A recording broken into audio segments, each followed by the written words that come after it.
Workers at an iPhone factory rebel.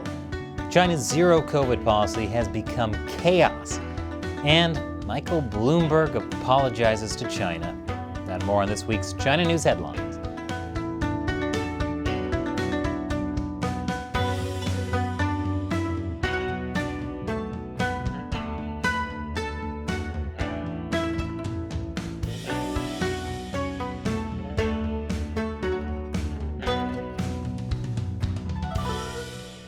Welcome to China Uncensored. I'm Chris Chappell. This episode is sponsored by PC Doctor Toolbox. Monitor your PC for software crashes, hardware failures, and the kind of glitches that make your life miserable. And you know what's even more miserable than your PC crashing? Living in China right now, where most of the country is crashed. The economy is in serious trouble, and it's not getting better anytime soon, because the Chinese Communist Party's response to COVID is so strict that it's out of control. China may have passed the point of no return as COVID infections soar. According to official statistics, COVID infections are the highest since April, back when they put the entire city of Shanghai into a 2-month lockdown. But now, COVID cases are spreading across the country. That includes key cities like Beijing and Guangzhou. And China's authorities have actually started reporting a few COVID deaths again, which means it's really bad. Chinese Vice Premier Sun Chunlan visited the megacity of Chongqing this week. According to state media, she urged firm, decisive measures to win the battle against COVID-19. And whenever Sun Chunlan visits a city, that's bad news.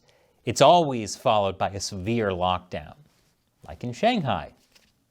But what's confusing is that the Communist Party is also desperately trying to signal to the world that it's definitely, probably going to open again real soon. So please don't relocate your factories to India or Vietnam. That's why the big Chinese cities aren't implementing official citywide lockdowns. They're doing targeted lockdowns. Schools, venues, apartment blocks.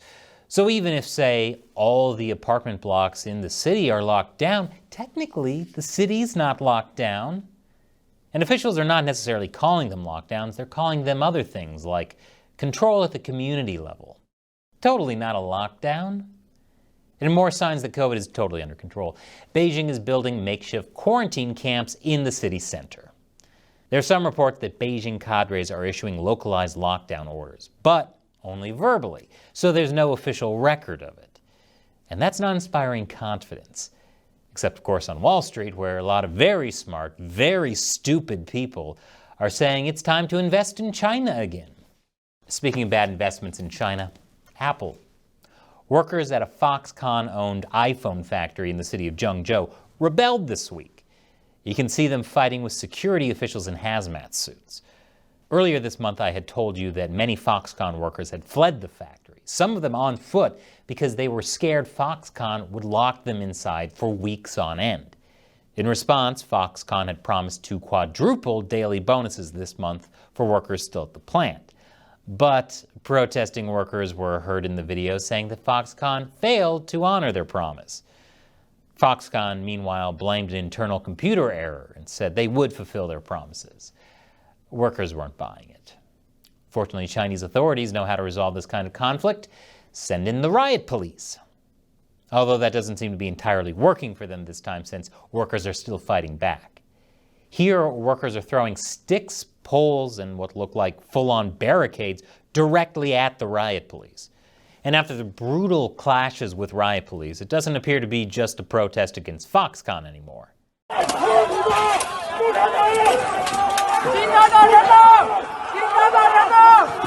So things are going well. Apple is now saying it's definitely working with Foxconn to address workers' concerns. And Foxconn is actually now literally paying people to leave the factory. Hope you're not waiting for a new iPhone anytime soon. And also, speaking of bad investments in China, Volkswagen. Volkswagen was the first foreign automaker to set up shop in China as far back as the mid-1980s. And it makes sense, Volkswagen has a proud tradition of working with authoritarians. But sadly, things aren't going so well for the company in China right now. Their sales are dropping this year. That's in part because the Zero Covid policy has wrecked their supply chains. But it's also because, as a consequence of foreign companies and their joint ventures in China, Chinese domestic companies have stolen their technology, and they're now taking over the market. In response, Volkswagen's China chief said that VW needs to invest more in China to compete with local electric vehicle brands because local brands account for almost 80% of EV sales. So he's saying that Volkswagen is getting outcompeted by domestic brands and the solution is to invest more in China? Good luck with that. And after the break, U.S.-China relations are pretty bad, but business leaders know just how to fix it.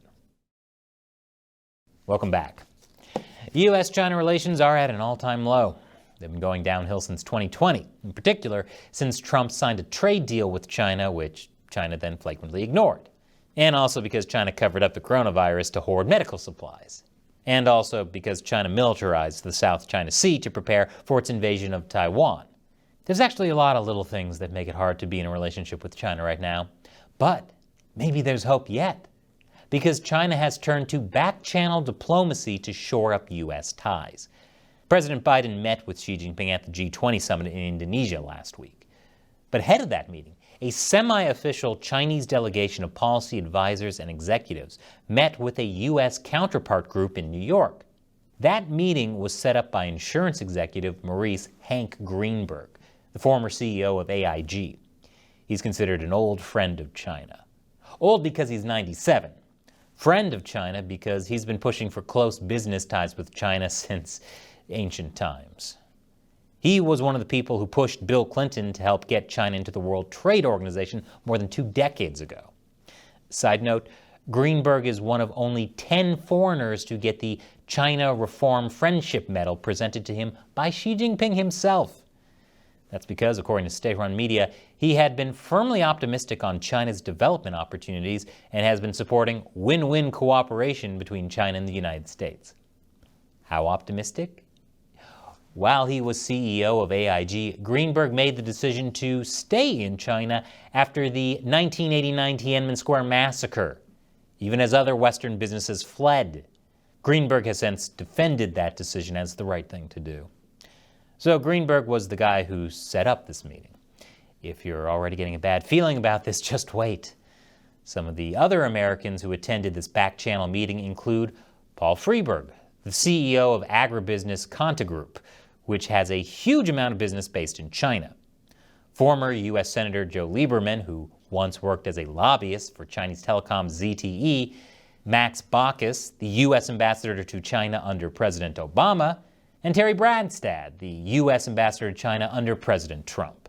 Max Baucus once predicted that relations with China would reset under President Biden.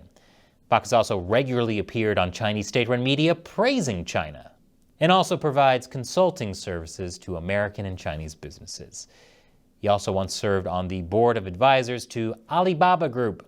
And after leaving as ambassador, Terry Branstad also started a consulting group to help U.S. companies do business in China. Again, the idea behind this meeting was to smooth out relations with China outside of President Biden's official political channels. Now, I'm not saying diplomacy is bad. I'm not even saying all back-channel diplomacy is bad. But this is bad. The reason this is dangerous is that when it comes to U.S.-China policy, President Biden and Congress can be held accountable for their actions. If you don't like their China policy, you can eventually vote them out of office. On the other hand, business leaders and retired officials can say whatever they want behind closed doors. In this case, this group is a bunch of people with vested interests in doing business with China. And they're trying to restore relations with a country that's committing ethnic genocide and threatening to invade America's democratic ally, Taiwan. In other words, this kind of back channel is what Xi Jinping would call win-win cooperation. Elite capture, it really works. Speaking of smart, stupid people who, out of self-interest, want to get on the Chinese Communist Party's good side, Michael Bloomberg. His company, Bloomberg LP, makes tens of millions of dollars every year in China, which might be why he apologized to China this week for a speech given by former UK Prime Minister Boris Johnson, a speech that took place at his Bloomberg New Economy Forum in Singapore. What did Boris Johnson say that was so terrible? He referred to China and Russia as former communist tyrannies that are willing to show a candid disregard for the rule of international law. That's both pretty much true and not nearly the harshest words he could have used. Certainly not as harsh as the things I've said just in this episode alone. Nonetheless, Michael Bloomberg personally apologized, saying some may have been insulted or offended last night by parts of the speaker's remarks referencing certain countries and their duly elected leaders. Duly elected leaders?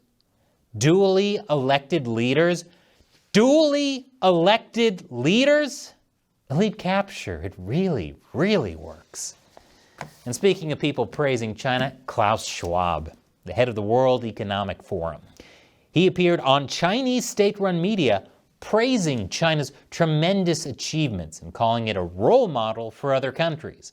I respect China's achievements, which are tremendous over the last over 40 years since the opening up and policy and reform policy came into action.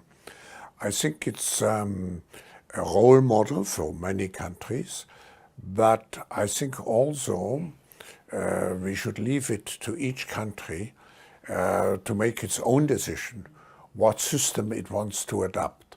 And I think we should be very careful in imposing systems. But the Chinese model is certainly a very attractive model for quite a number of countries. Now, I actually agree with Schwab on this. The Chinese model is an attractive model for many countries. And those countries are dictatorships, or they really want to be. Elite capture, it really, really, really works. More after the break. Welcome back. China is planning to fine Ant Financial Group more than $1 billion. While Reuters believes the fine will officially be about Ant's alleged violations relating to a disorderly expansion of capital, it's probably more about Ant's founder, Jack Ma. Jack Ma got in big trouble after criticizing Chinese regulators for stifling innovation. And by big trouble, I mean they disappeared him for 3 months at the end of 2020. But if you think Chinese regulators are stifling innovation by slapping $1 billion fine on his company, they're not. Because according to one financial expert, it's not a big fine, it's more a slap on the wrist. $1 billion fine is a slap on the wrist. I guess when you're worth over $200 billion it is. But that's not the reason. It's supposedly because this fine removes the overhang of regulatory risk, and it's just a further sign that we are closer to the end of the regulatory cycle. Wait, this expert thinks it means Chinese regulators are done regulating the financial industry? They're regulators. This is all they do. Name one time in the past 20 years when Chinese authorities gave up control. And finally this week, 6 former staff at Hong Kong's Apple Daily newspaper pleaded guilty to conspiracy to collude with foreign forces. This is the latest in an ongoing crackdown against everyone who ever supported freedom in Hong Kong. Now that the Chinese Communist Party has control of Hong Kong's legal system, they're using it as a weapon to go after political dissidents. They've already imprisoned Jimmy Lai, the founder of Apple Daily. His newspaper had encouraged people to go and protest in 2019. Those big protests where like a quarter of the city came out against the Communist Party's encroachment on Hong Kong's freedoms. Jimmy Lai is being charged with sedition and violating national security. His newspaper was forced to close down last year, but that's not enough for Hong Kong's communist-controlled government. Now, 6 former employees are also being charged. The 6 pleaded guilty to conspiring with media tycoon Jimmy Lai and other people to request a foreign country or organization to impose sanctions or blockade or engage in other hostile activities against the Hong Kong and Chinese governments. The prosecutors said that some of them will also give testimony in Jimmy Lai's trial, which is scheduled to start December 1st. It's unclear if that testimony will be voluntary or if it's what Xi Jinping might call win-win cooperation. And this episode is sponsored by PC Doctor Toolbox. There are many reasons your computer crashes, like buggy software, hardware failures, and general slowdowns with older computers. And the worst part is, your computer always seems to crash at the worst time, like when you're about to give a presentation or when you're on the road and there's no IT person around to help. Fortunately, there's PC Doctor Toolbox with remote monitoring. If you're concerned about the health of your computer and want tools to prevent untimely system issues, you should be using PC Doctor Toolbox. Stop crashes before they happen. And we have a special announcement for China Uncensored viewers. Toolbox is now free for personal use on up to 5 PCs with free remote monitoring. Use the link below to sign up and download your 5 free copies of Toolbox today. I'm Chris Chappell. Thanks for watching China Uncensored.